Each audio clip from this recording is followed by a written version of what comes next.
ఈయన వచ్చేసి గ్రామంలో డబ్బులు తీసుకుంటున్నారు, ఇసుక దోచుకుంటున్నారు, శుద్ధం దోచుకుంటున్నారు, ఎక్కడెక్కడ రాయడీలు వచ్చేసి ప్రిన్సిపల్ పడుకున్నారు. ఒక్కొక్క టిప్పుకి వచ్చేసి 300 నుంచి 400 వరకు చార్జ్ చేస్తున్నారు. ఎంపీడీలు అయితే సర్పంచులు అయితే ప్రతి ఒక్కరు దోచుకుంటున్నారు. గురించడం నుంచి మొత్తం సంపద అంతా దోచుకుంటూ ఉన్నారు. ఏ ఊరు చూసినా కూడా లంచం లంచం లంచం. సునీడు యుద్ధం ఎంతసేపు ఇసుక తోలుకోవడం, జైలు వేసుకోవడం. అంతేగాని ఆయన సార్ గారు మాత్రం ఎప్పుడే కానీ అభివృద్ధి గురించి కానీ ఏ లాంగ్వేజ్ కానీ ఇంతవరకు ఆలోచించలేదు. ఆయన గారు ఫస్ట్ నుంచి నేను చూసాను, చిన్నప్పటి నుంచి చూసినా.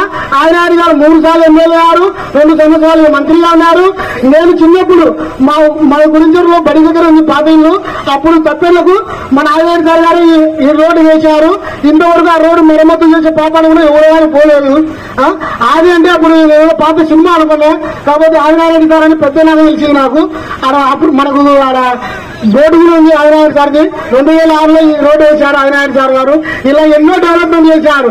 ట్యాంకీలు అయితేనేమి, టిక్కోలు అయితేమి, రోడ్డు అయితేమి, మన జమ్మ నుంచి గురించి వరకు వచ్చి బ్రిడ్జి అయితేనేమి, రవాణా అయితేనేమి, చాలా ఇలా ఎన్నో చెప్పుకుంటూ పోతే ట్రాన్స్ఫార్మర్ అయితేనేమి, మనకు వచ్చేసి సత్యాగ్రహం అయితేనేమి, ప్రతి ఒక్కరి ఆయన ఎమ్మెల్యేగా ఉన్నప్పుడు వచ్చినాయి.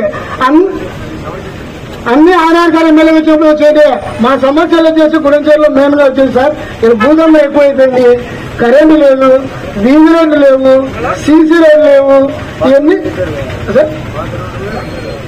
పాత రోడ్లు కూడా రిపేర్ లేవు. శ్మశానానికి కూడా దావలేదు.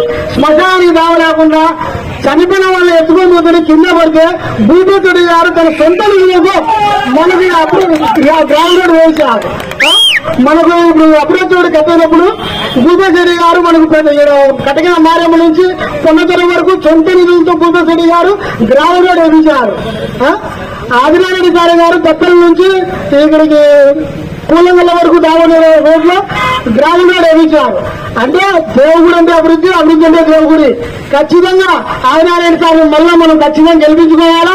మన గురించెరువు కానీ జమ్మలు కానీ ఖచ్చితంగా అభివృద్ధి చేయాలంటే ఆయన రావాలా.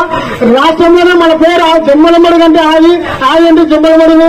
డెవలప్మెంట్ గురించి రాష్ట్రంలో ఎక్కడికి వెళ్ళినా కూడా జమ్మలమడుగు అంటే ఆదినారెడ్డి. ఎవరి పేరు లేదు, ఓన్లీ ఆదినారెడ్డి. కాబట్టి ఖచ్చితంగా మనము ఆదినారెడ్డి కానీ 20 నుంచి 30,000 మేరతో గెలిపించుకొని ఖచ్చితంగా ఆదినారెడ్డిని ఎంపీ మన భూపేశలను ఖచ్చితంగా అత్యధిక మేరతో గెలిపించుకోవాలి. అందరూ ప్రతి ఒక్కరు కష్టపడి మన ఎమ్మెల్యేగా ఆదినారెడ్డికి కమలం గుర్తుకు, ఎంపీకి వచ్చేసి భూపేశల సైకిల్ గుర్తుకు ఖచ్చితంగా వేయించి గెలిపిస్తారని నమ్మకంతో సెలవు చేసుకుంటున్నాను.